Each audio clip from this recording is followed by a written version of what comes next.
there, and welcome to this week's Leading with Purpose Friday Digest.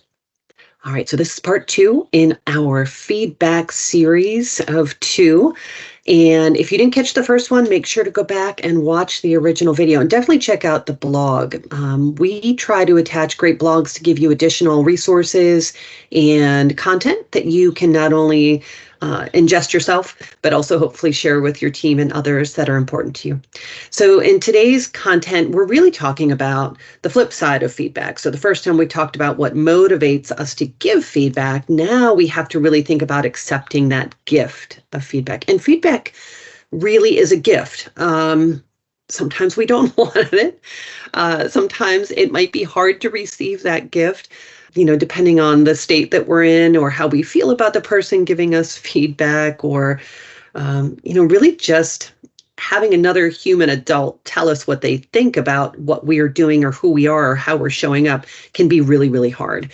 And I think this is really kind of at the crux of what makes us afraid to give feedback, is how the other person's going to react. So let's practice being really great recipients of that feedback. And so part of what we want to think about is, number one, when that individual gives us that feedback, we have to pause, actively listen to it, and really take a moment to sit with it and say, honestly, thank you. Because that person worked up the courage and cares enough about us as individuals, as professionals, as human beings, to offer us another option, another way, another perspective. And, personally, I've struggled with this because I see feedback as kind of on two ends of the spectrum where I struggle. One is it's praise, or it's something that someone is saying, I've done a good job.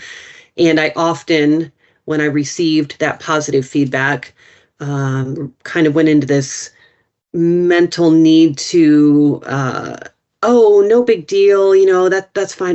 Minimize what I was doing or my contribution, instead of just saying, thank you. I appreciate that you recognize that I did something well. And I've since learned that it's a really simple thing to do, where I don't step all over myself if I just say thank you and accept it. Accept that praise. I've done something well. It's good. It's okay to just accept it and say thank you. On the flip side, that negative feedback.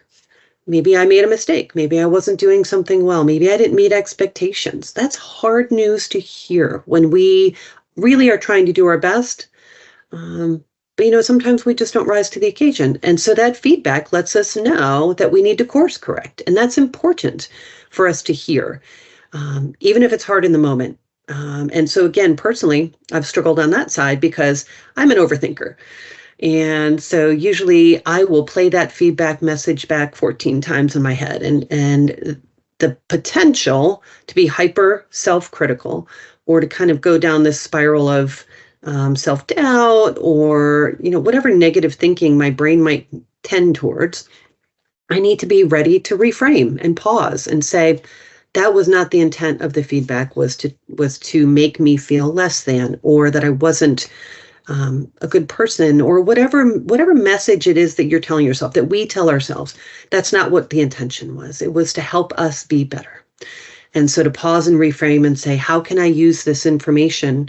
How can I use this learning moment to better myself? So again, take a minute, read the blog, take some time and be thoughtful about the last time that you've received feedback. How did it go? How did you feel? What could you do differently next time? And not only for yourself, but to encourage other parties to give you that feedback that we know that we all need. How do you put out the welcome mat so that other individuals know that it's safe to be candid with you when you need it?